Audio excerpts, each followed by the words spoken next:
How to disable UEFI Secure Boot to dual boot any system.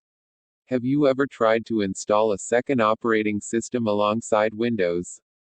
Depending on the OS, you might have encountered the UEFI Secure Boot feature. If Secure Boot doesn't recognize the code you're trying to install, it will stop you. Secure Boot is handy for preventing malicious code running on your system. But it also stops you booting some legitimate operating systems, like Kali Linux, Android x86, or Tails. But there is a way around it. This short guide will show you how to disable UEFI Secure Boot to let you dual boot any operating system you like. Secure Boot is a feature of the Unified Extensible Firmware Interface, UEFI. UEFI itself is the replacement for the BIOS interface found on many devices. UEFI is a more advanced firmware interface with many more customization and technical options. Secure Boot is something of a security gate. It analyzes code before you execute it on your system. If the code has a valid digital signature, Secure Boot lets it through the gate. If the code has an unrecognized digital signature, Secure Boot blocks it from running, and the system will require a restart. At times, code that you know is safe and comes from a reliable source might not have a digital signature in the Secure Boot database. For example, you can download numerous Linux distributions directly from their developer site, even verifying the distribution checksum to check for tampering. But even with that confirmation, Secure Boot will still reject some operating systems and other types of code, such as drivers and hardware. Now, I don't advise disabling Secure Boot lightly. It really does keep you safe. Check out the Secure Boot vs.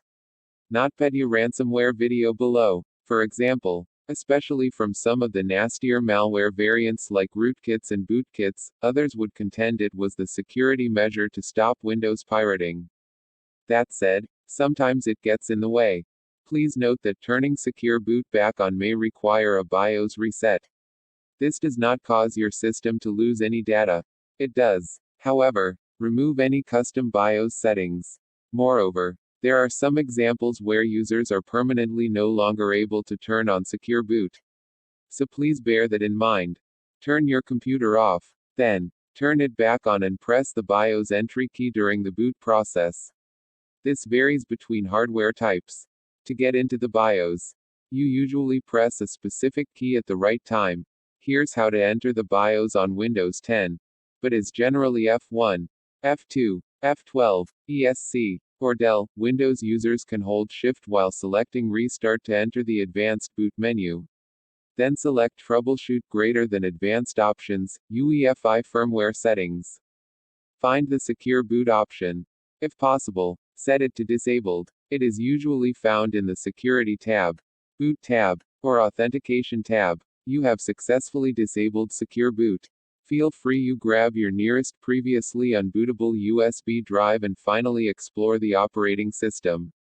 Our list of the best Linux distributions is a great place to start. The best Linux distros are hard to find, unless you read our list of the best Linux operating systems for gaming, Raspberry Pi, and more. Of course, you might want to turn Secure Boot back on. After all, it does help protect against malware and other unauthorized code. If you directly install an unsigned operating system, you'll need to remove all traces before attempting to turn Secure Boot back on. Otherwise, the process will fail. Turn your computer off, then turn it back on and press the BIOS entry key during the boot process. As above, if Secure Boot doesn't enable, try to reset your BIOS to factory settings. Once you restore factory settings, attempt to enable Secure Boot again. Make sure to turn UEFI settings on in the BIOS menu. This also means making sure legacy boot mode and equivalents are off. You can split your drive into different sections with drive partitions. We'll show you how to resize, delete, and create partitions using a default Windows tool called Disk Management. UEFI requires GPT partition style, rather than the MBR used by legacy BIOS setups. To do this, type Computer Management in your Windows Start menu search bar and select the best match. Select Disk Management from the menu. Now, find your primary drive, right-click, and select Properties. Now, select the volume. Your partition style is listed here. If you need to switch from MBR to GPT, there is only one option to change the partition style: back up your data and wipe the drive. Some firmware managers have the option to restore factory keys, usually found in the same tab as the other Secure Boot options. If you have this option, restore the Secure Boot factory keys. Then save and exit, and reboot. Trusted Boot picks up where Secure Boot stops, but really only applies to the Windows 10 digital signature. Once UEFI Secure Boot passes the baton, Trusted Boot verifies every other aspect of Windows. Windows 10 is all about security. Microsoft recently instructed its partners that in sales, Windows 10 security features should be the primary focus. How does Windows 10 live up to this promise?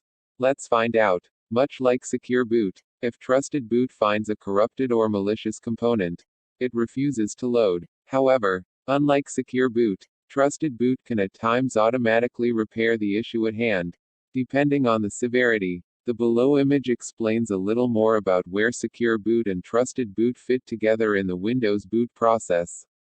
Disabling Secure Boot is somewhat risky. Depending on who you ask, you're potentially putting your system security at risk.